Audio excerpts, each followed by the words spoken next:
જય સદગુરુદેવ. સચ્ચિત આનંદ સ્વરૂપ ભાગ 10 સાખી લઈએ. થાય તો નારાજ રાજે રહો તુજથી સદા, તું મને ભૂલે ભલે પણ હું તને ભૂલું નહીં. હો પણ હું તને ભૂલું નહીં. હે માનવ, સાખીમાં સંતો સમજાવે છે, હે સદગુરુ પ્રભુ, તમે નારાજ થાવ મારાથી, પણ હું તો સદા રાજી જ રહું. કારણ મને 3 લોકથી પર ચોથા લોકનો નિજ આત્મકલ્યાણનો રસ્તો બતાવ્યો તમે. હે સદગુરુ પ્રભુ, તમે મને ભૂલો પણ હું ભૂલું નહીં. સુરતાથી તમે આપેલા રામ નામમાં જ રહું. તેવું સંતો સાખીમાં સમજાવે છે. તેવી જ રીતે કબીર સાહેબ કબીર બીજક શબ્દમાં સમજાવે છે.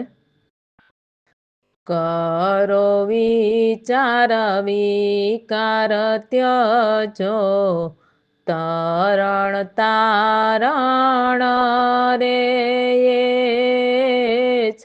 કહે કબીર ભગવંત ભજુ નર, બીજા અનેક ન કોઈ હો, બીજા અનેક ન કોઈ.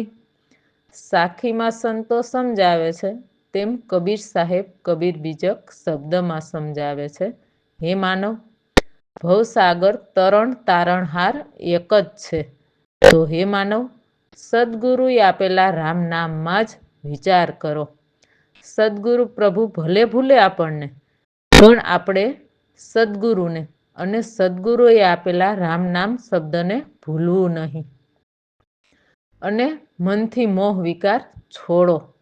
પછી કબીર સાહેબ કહે છે, સુરતાથી એક નામ સાથે ભગવંતને જ ભજું, મારે બીજા અનેક નામ જપવા નથી કોઈ. એટલે પરમ પરમાત્મા એક જ છે ને? તેવું કબીર સાહેબ કબીર બીજક શબ્દમાં સમજાવે છે. તો સમજો વાલા, અનેક છે તે દેવોના અવતાર છે. પરમાત્મા ક્યારેય અવતાર થતા નથી. તેમના દાસને મોકલે છે કે અંશ અવતારને મોકલે છે કે તમે જાઓ, આત્મકલ્યાણનું જ્ઞાન સમજે તેટલાને ભવસાગર તારતા આવો. ન સમજે તે રહે 1,84,ની ખાણીમાં. એટલે મનન કરજો સંતોની વાણીના શબ્દો. હવે અમારા સદગુરુ પ્રવીણરામની વાણી લઈએ. સદગુરુ પ્રવીણરામ પ્રતાપે વિવરણ કરીએ. નિજ મન સમજ્યો તત્વ વિચાર રે, અખંડ ભજનમાં લાગી ગયો તાર રે, પલ પલ અવધિ જાય સર્વ રે વીતી. ગુરુના વચન ગ્રહણ કરી ચિતિસ રે સાચા, શબ્દ લાગ્યા સદગુરુના રે. ખુલી ગયા અનુભવથી બજાર રે, નિજ મન સમજ્યો તત્વ વિચાર રે. હે માનવ, અમારા સદગુરુ સમજાવે છે વાણીમાં, નિજ મન જ્યારે તત્વના વિચાર સમજ્યો ત્યારે અખંડ એટલે જેનો નાશ નથી તેવા પરમાત્માના ભજનમાં લાગી ગયો સુરતાનો તાર. તેમના દાસ કહે છે, પલ પલ કે શ્વાસ પછી શ્વાસ, એમ આયુષ્ય કે અવધિ સર્વ પૂરી થતી જાય છે. ગુરુના વચન શબ્દ ગ્રહણ કરી જીતીશ સુરતામાં. સદગુરુના સાચા શબ્દ હૃદયમાં લાગ્યા ત્યારે ભીતર પ્રભુ ભજનનો અનુભવ કરતા સુરતાથી રામ નામની બજાર ખુલી ગઈ. તેમાં ભોજલરામની વાણીમાં કહે છે ને, શબ્દ ગોળા છોટવા જ્યારે લાગ્યા, મામલો ગઢ માચી રે, કાયર હતા તે કંપવા લાગ્યા, એ તો નિશ્ચય ગયા નાસી રે, ભક્તિ સુરવીરની રે સાચી. અમારા સદગુરુની વાણીમાં સમજાવે છે તેમ ભોજલરામ વાણીમાં સમજાવે છે. જ્યારે સત્ય જ્ઞાની સદગુરુના સાચા શબ્દના ગોળા કે બાણ હૃદયમાં લાગ્યા ત્યારે ભીતરના કામ એટલે માયાવી વિકાર ટળવા લાગ્યા. એટલે પ્રકૃતિઓ જે કામ, ક્રોધ, મોહ, લોભ, અભિમાન તે કંપવા લાગ્યા. એટલે નિશ્ચયથી પ્રભુ ભજન કર્યું સાંગોપાંગ સદગુરુના શરણે રહીને. તે માયાવી વિકારની પ્રકૃતિ ટળી ગઈ. ભોજલરામ કહે છે, આત્મકલ્યાણની ભક્તિ સુરવીરની સાચી, લીધા પછી પાછી મેલે નહીં. સુરવીર એટલે કોઈ સાથે લડવા જવાની વાત નથી. ભીતર શબ્દ સુરતાનું પ્રભુ ભજન કરી મોહ વિકાર ટાળવા કે સુરતામાં વીરતા પામવી. સદગુરુની આગળની વાણી લઈએ. નિયક્ષર નિરબંધન કહીએ રે, પગ વિના વાટ વાટ વિના વહીએ, સુરત નોરત નિગ્રહ કરી ચાલજો રે, આપૈડા ખાંડાની તાર રે, નિજ મન સમજ્યો તત્વ વિચાર રે. હે માનવ, અમારા સદગુરુ વાણીમાં સમજાવે છે, નિઅક્ષર પરમ પરમાત્મા નિર્બંધન છે, એટલે તે કોઈના બંધનમાં આવે નહીં. પગ વિના સુરતાથી રામ નામનું પ્રભુ ભજન કરી કોઈ પણ જાતની આશા વિના સુરતાથી રામ નામમાં રહીએ. સુરતાથી આત્માના ઘરનો પ્રકાશ કે નિજના ઘરનો પ્રકાશ છે. હે માનવ, નિજના કલ્યાણનું જ્ઞાન સુરતાથી ગ્રહણ કરીને ચાલજો. સુરતાથી પરમ પ્રભુ પાસે પહોંચવાના પૈડા તે ખાંડાની ધાર છે, તેમાં કાયરનું કામ નથી. તેમાં સંતો વાણીમાં કહે છે ને, ભક્તિ ખાંડા કેરી ધાર, તેમાં કાયરનું નહીં કામ, તમે ચેતીને ચાલો દુરીજન લોકથી, તું તો માળા રે જપી લે રામ નામની, તું તો માળા રે જપી લે રામ નામની. હે માનવ, આત્મકલ્યાણની ભક્તિ મન માયાથી પરની છે, એટલે શબ્દ સુરતાનું પ્રભુ ભજન કરી જીવતા જ મન માયાને બંનેને મારવાના છે. એટલે મનથી ભટકે તેના કામની ભક્તિ નથી. એટલે હે માનવ, આત્મકલ્યાણની ભક્તિ ખાંડાની ધાર પર ચાલવા જેવી છે. તેમાં મનથી કાયરતા કે અભિમાન કરી ચાલે જગતમાં તો મહાન થવા તેના માટે ભક્તિ કામની નથી. તેને સંતો દુરીજન કહે છે. તો હે માનવ, તમારે આત્મકલ્યાણની ભક્તિ કરવી હોય તો તમે તેવા માનવથી ચેતજો જે સત્યજ્ઞાની સદગુરુના શરણ છૂટ્યા હોય. કારણ તે આત્મકલ્યાણની ભક્તિ કરે નહીં અને આપણને પણ કરવા દે નહીં. તેમાં સંતોની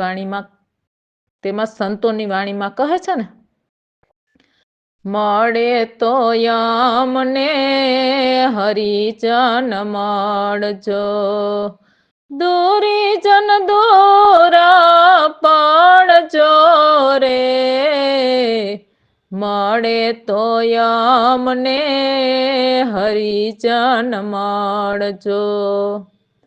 તો હે માનવ, દુરીજનથી તો સંત જ્ઞાની સદગુરુ પાછા પગ લઈ લેતા હોય તો આપણા જેવા મામૂલી જીવ તો તેની પાસે જઈને શું કરીએ? કર્મના ભારા બાંધીએ ને, નિંદા કરીને કે સાંભળીને. તેની ચાલ જ એવી હોય, કાયમ ભેરા રહેવાથી આપણે તેવા દુરીજન જીવને ઓળખી શકતા નથી. કહેવત છે ને કે મીઠા બોલા મનહરા, ચાવવા ઘણા ચકોર.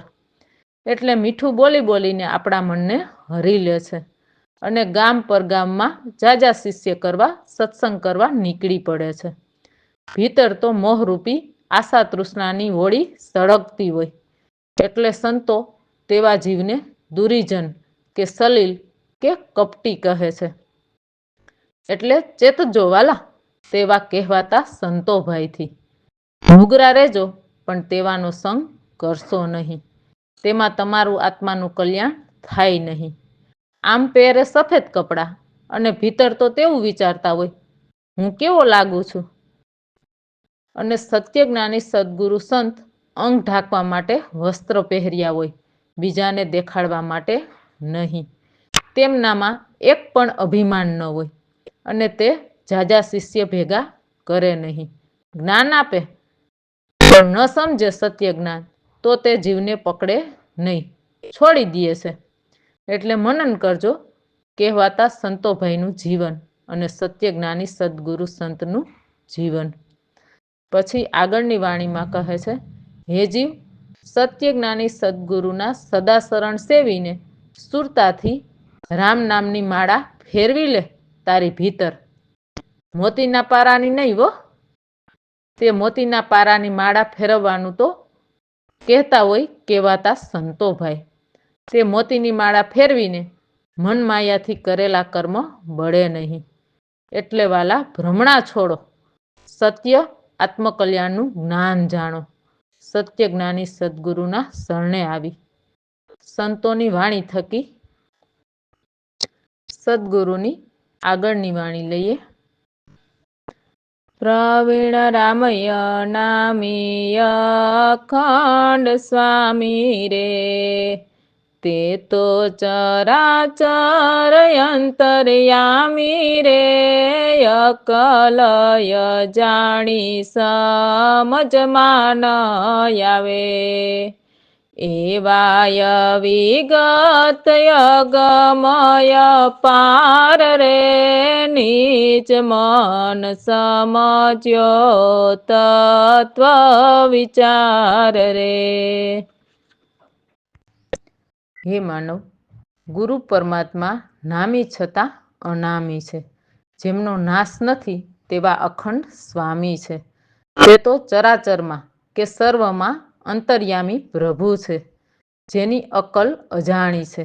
એટલે તે જાણવામાં કે સમજવામાં આવે નહીં પ્રભુ ભજનનો અનુભવ વિના. જેની વિગત કહી શકીએ નહીં તેવા અવિગત છે. જે જગતના જીવને ગમ કે ખબર નથી તેવા અપાર છે, કે જેનો પ્રભુ ભજનનો અનુભવ કર્યા વિના પાર પામી શકી નહીં કે ભવસાગર તરી શકી નહીં.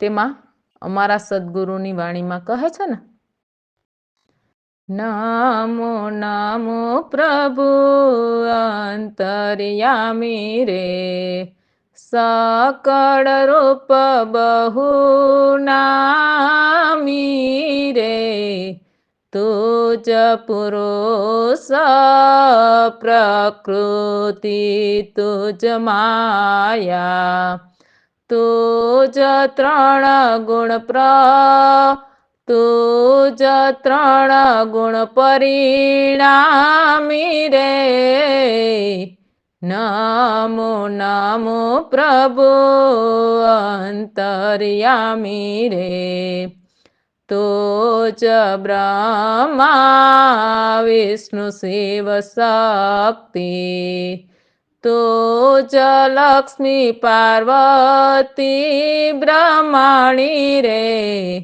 નમો નમો પ્રભુ અંતર્યામી રે. સદગુરુની ઉપરની વાણીમાં સમજાવે છે તેમ આ વાણીમાં અમારા સદગુરુ સમજાવે છે. હે પરમ પ્રભુ, તમે તો અંતર્યામી છો, સકળના રૂપ તમારા છે. તમે એકમાંથી બહુનામી થયા કે અનેક થયા, શબ્દ સુરતાથી કે આકાશવાણીથી. તમે જ પુરુષ જે નિરંજનને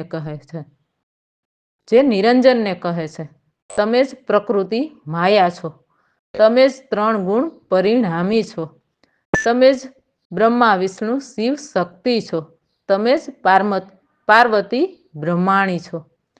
એટલે પરમ તત્વમાંથી તત્વની ઉત્પત્તિ થઈ છે, 16 સોહમના 36 માયાના.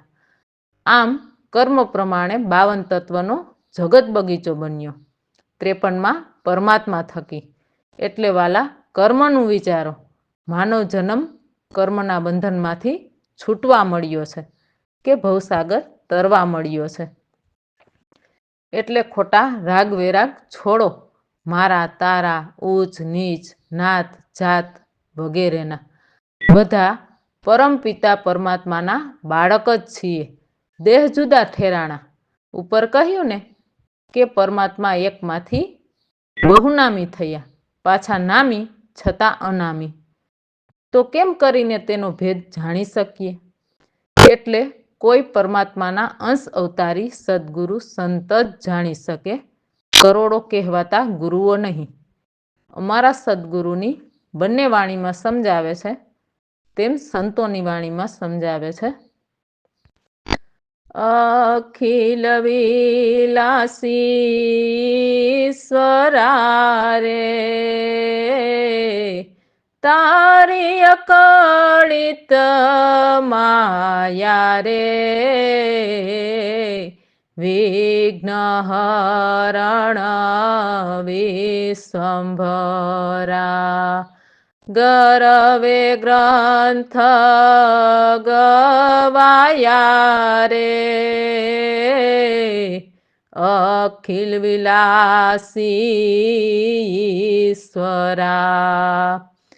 જ્યોતિ સ્વરૂપે સર્વથા રે, સઘળ સ્થાને બિરાજે રે, સ્થાવર જંગમ જાત મારે, એક તુહિ જ રાજે રે, અખિલ વિલાસીશ્વરા.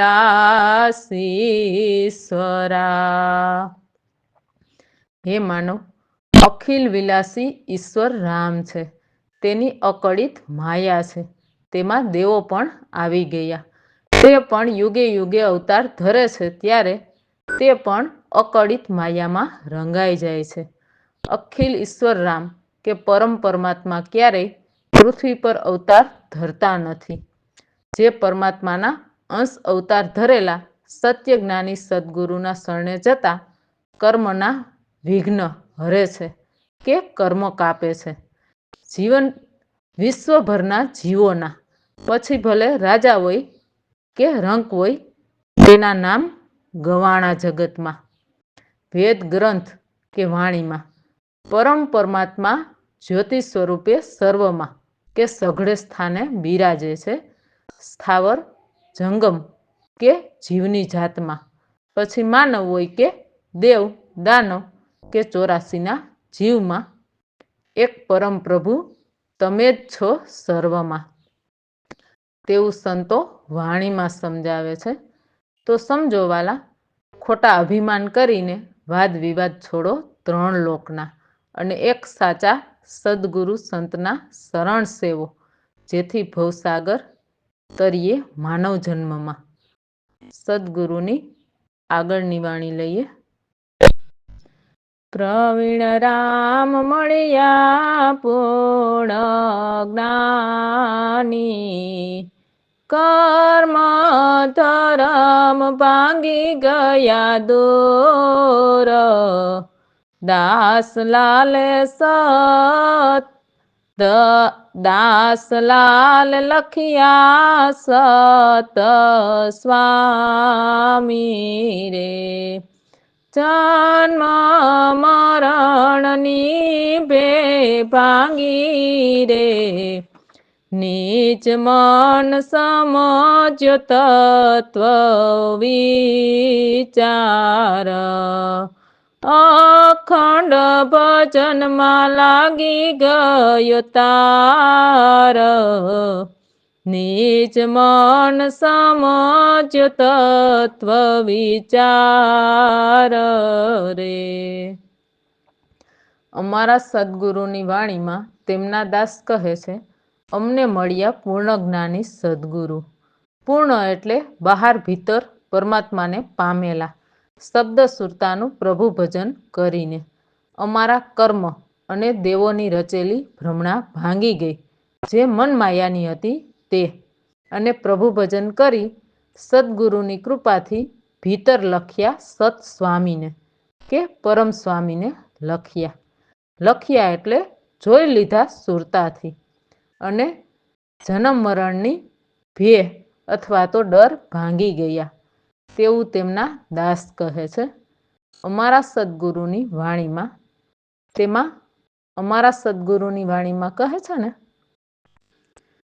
પામ્યો હું તો ગુરુ કૃપાનો પ્રસાદ રે, કૃપાથી ગઈ સારી ભઈ ધ્રુવી, ત્યારે મળ્યા વિવેકી સંત રે, મળ્યા દીન દયાળુ ગુણના સાગર રે, માફ કરી અપરાધ રે, પામ્યો હું તો ગુરુ કૃપાનો પ્રસાદ રે.